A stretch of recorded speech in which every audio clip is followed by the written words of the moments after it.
Hey everyone, Kyle Erickson here. This is the Samsung A53, and it's been described by many as the best mid-range phone out there right now. But when you dig into the details a little, there's some really great things about this phone and some not great things. People either seem to love the A53 or hate it, and today I want to dive into all the specifics surrounding what stands out in this phone, good and bad. This is definitely more of a budget phone. It's priced between $315 and $440 or so, and it doesn't have all the bells and whistles of a flagship phone, but the A53 does bring in a lot of great things that make it feel like one to some extent. The model I have here is black, but it also comes in blue, peach, and white. Personally, I really only find black and white appealing, and the most readily available color out there right now is black. The dark color makes it somewhat prone to fingerprints on the back, but nothing like a polished or glass back would.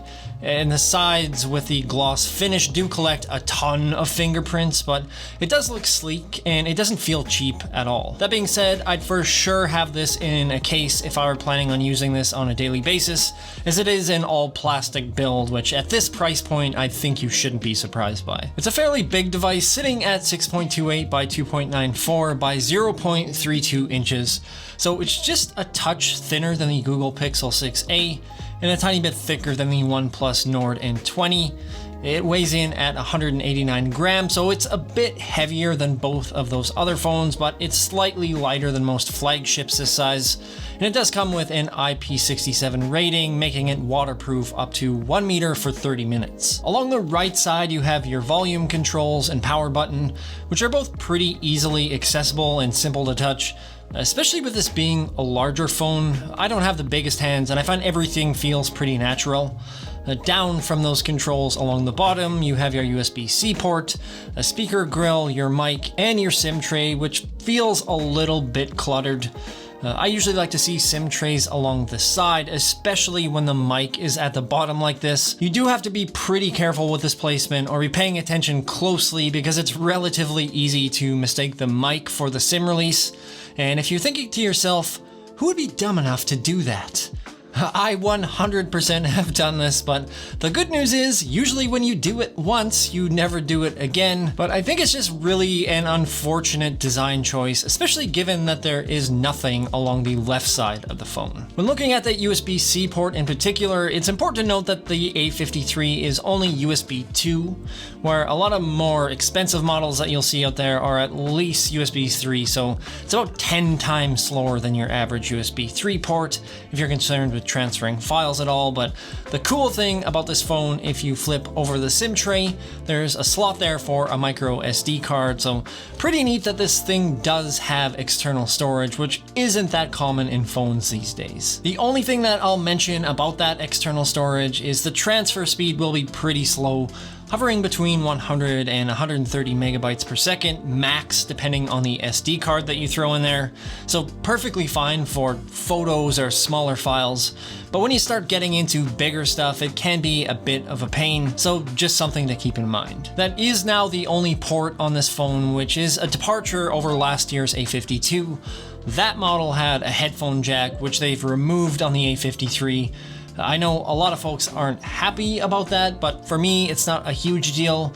It's relatively common for manufacturers to do this in this day and age, but if it was something that you liked about this lineup, I get why you might be a little bit disappointed. What you won't be disappointed about is the display, which I think is really the best part about this phone. It's packing a 6.5-inch 120Hz AMOLED screen capable of 800 nits peak brightness. This is flagship quality, which makes sense given that displays are really Samsung's bread and butter. The colors are vibrant and the picture is nice and sharp with a 1080 by 2400 resolution, and it is coated with Gorilla Glass 5, so you've got a decent amount of scratch protection there as well. The 120Hz display feels super smooth, and I believe it is adaptable, but from what I can tell, most of the time it stays at 120Hz. You can also switch it off and drop down to 60 Hz, but honestly, I've just left it on my entire time using it. If you've got a 120 Hz display, you might as well use it, right? I've mostly used this indoors, but you can use this outside in the sun without any issues in visibility. If you're considering a budget option and display is high up on your list of things that you want out of a phone, it's probably worth thinking about the A53. Moving into what's packed inside the model that I've been testing, it's got 6 gigs of RAM and 128 gigs of storage, but you can also bump that up to 8 gigs of RAM and 256 gigs of internal storage. And as for the brains of this thing, you'll find an Exynos 1280 chipset, which is a bit of a departure from the A52 models that were all equipped with Snapdragon 700 series chips. The performance there is a bit curious. The A52 and A53 are about the same speed in CPU benchmarks, with a GPU pulling ahead on the A53. Running benchmarks, you can see the frame rate is much lower than a flagship, but again, you're probably expecting that. I've done a bit of gaming on this phone and it was very usable. The phone got a little bit warm, but never to the point where I felt like it was hot or too much. And the only time I really experience any lag is outside gaming. When there's multiple tasks drawing power, say if you're updating things in the background, or you've just freshly updated the phone, it can take a little while to get into apps, but as far as just general use goes, it's been stable and fairly snappy. I've never been a huge fan of Samsung branded chips, but it's quick enough for a sub $500 phone. I've been able to do pretty much anything that I've wanted to without feeling held back in any way, and everything feels very smooth with that 120Hz display. This phone runs on Samsung One UI 4.1, built on top of Android 12. It's clean looking, easy to navigate around with a decent amount of customization. I can change color palettes based on the wallpaper that's been selected, adjust my navigation settings, customize my always on display, fonts, and a bunch of other things that I'll honestly probably never use. When using One UI, I do think it's a little bit silly to have to create a Samsung account on top of your Google account to do some of the OS level stuff in here. And it's also strange that you have a Play Store and a Galaxy Store, but that's my only main gripe with the actual operating system layout. I think they probably could have scrapped some of the stuff in here and integrated some of these pieces to make it a little bit less confusing. And having Samsung branded apps in here for some of the stuff just feels unnecessary. When it comes to the software functionality, the adaptive brightness was a little bit finicky for me, so I ended up just turning it off. Often in areas where I was somewhere that wasn't very bright, but not dark either. It would turn down the brightness all the way, which was quite annoying. So I just set the brightness to stay at a consistent 75% or so. Also, I did find Face Unlock to be hit or miss in dimly lit areas. So I just ended up using the in-display fingerprint reader, which has worked perfectly. Maybe some of this stuff is nitpicking, but I think it's worth calling out. As a whole, the software experience has been pretty solid. Nothing has crashed on me, and there's been no deal breakers on that side of things. It is also worth mentioning that you will get 4 years of updates on this phone. So where a lot of mid-rangers you might get a year or two, this is definitely on the upper end of that scale if you plan on having your device for a while. Considering this is more of a budget option, the camera setup in the A53 is notable as well. It's not a whole lot different than the previous gen A52. You've got a 64 megapixel main camera that in standard format will shoot 16 megapixel pixel binned images. You can shoot straight up 64 megapixel images, and they might be a little bit sharper, but because the image sensor is fairly small, it's not going to be a huge improvement. The images out of the camera are really saturated, so that may be good or bad depending on who you are. Personally, I like a bit more of a natural look, but regardless, I'm quite happy with the quality on the main sensor. You've also got a 12 megapixel ultra wide, which isn't as saturated color-wise, and it produces decent pictures. They're not as sharp as the main camera, but definitely good enough for casually snapping pics. There is also a 5 megapixel macro lens on the back, which I'm not a huge fan of. For a mid-ranger, it's not too bad, but I can never see myself using this. It's a little soft for my liking, and it's just such a small image. Honestly, I'm probably expecting too much out of it, but I'll just never use it. If you flip over to the front, you've got a 32 megapixel sensor that looks pretty good, and I would say that portrait mode, both off the main camera and the front-facing camera, have a nice bokeh effect. You can see some noise creep in on that front-facing camera in more dimly lit scenarios, and night mode on the main camera is usable. It's a little soft around the edges, but it will do in a pinch. If you move over to video, this will shoot in 4K 30 frames per second, so no 60 frames per second on this in 4K, but it does have optical image stabilization on the main camera, which does work really well. I do wish that the camera app had a 24 frames per second option, but I know that 30 is pretty standard on phones these days. The colors, again, just like the photos, are quite saturated, but it does produce a fairly clean image overall with nice dynamic range. At this cost, it's probably more than enough for a casual user who isn't concerned too much about the finer details of the camera. And it does give you a nice range of options to play around with. Recording in 4K will draw more power, but I found that the battery will last me a full day with whatever I'm doing, which might not seem like much considering this does have a 5000 milliamp hour battery, but I'm sure if I bump down the display to 60 Hz instead of 120, it would increase significantly.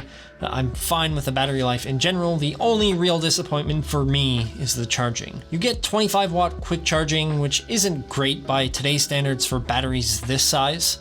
It'll take about an hour and a half to charge on a low battery, so it's not that bad, but the thing that I don't like about this phone is it doesn't have wireless charging. I think that if you're going to promote a wireless experience and you're going to take away the headphone jack, you should also include wireless charging. I honestly use it all the time now, and it's just so much more convenient, and it can't cost that much to throw into a phone. I've got cheap off-brand wireless earbuds that support it, so I think that's a bit of a miss for me. Speaking of wireless misses, it's a bit odd that the A52s supports Wi-Fi 6 and there's no sign of it in the A53. All my other devices are Wi-Fi 6 compatible and my mesh system at home is Wi-Fi 6 based. The A53 is noticeably slower than any of my other phones that support Wi-Fi 6, and Wi-Fi speeds in general have been something that people have noted as a bit of a letdown with this phone, which tracks with the testing that I've done. Network speeds have been fine though. I can't comment on 5G support because I actually don't use 5G. There's just not enough support for it locally for me to pay the extra on a 5G plan in Canada, where mobile plans are already outrageously expensive, but outside of 5G, signal strength has been strong and has worked well in all my testing. When it comes to Bluetooth, people have also complained about hands-free not working great in vehicles. I don't actually use a hands-free system in my vehicle either, but those are pretty notorious for not working with a lot of different phones. All the things that I've paired up with the A53, whether that be headphones or speakers, have sounded and worked completely fine. It does have Bluetooth 5.1, and there's been no noticeable lag for me with earbuds or headphones while watching videos or gaming, but that can also depend on the headphones themselves as well. When it comes to the actual phone audio, this does have a stereo speaker setup that gets reasonably loud with decent sound quality. It's relatively clear, especially at lower to mid volumes. With the volume cranked up all the way, it still sounds fine. It just doesn't have as much definition as it does with it dialed back a bit, but overall, I'm really happy with the performance there. I think for me, if I start getting caught up in the details, looking at benchmarks and transfer speeds and those kinds of things, there are some areas where this phone lags behind and where there doesn't really seem to be a clear distinction of what makes this better than its predecessor, the A52. But it does come with 4 years of updates, and just generally using it, it works really well. You've got an amazing display, a decent camera setup, and pretty smooth performance overall. If you're looking at something that isn't going to break the bank and you're more of a casual user, or maybe you do some light gaming here and there, this is probably a pretty good option. But if you do want to save a little extra on basically the same phone with 1 less year of updates, the A52s is just as good in most areas. I'll leave links down below to both of those phones, but I am curious, out of all the mid-range phones in the space, which one are you the most excited about, or which one do you think is best? Let me know in the comments down below. I also just want to let everyone know that I will be posting a bunch more Android stuff on the channel here, also on my Instagram and Twitter as well, so keep your eyes peeled for a bunch of stuff showing up over the next few weeks. If you enjoyed this video, give that like button a little press if you want to see more tech-related content, or if you think that we should enjoy a glass of sparkling water together and discuss our deepest, darkest secrets, please subscribe. Thank you so much for watching, and I will see you in the next upload.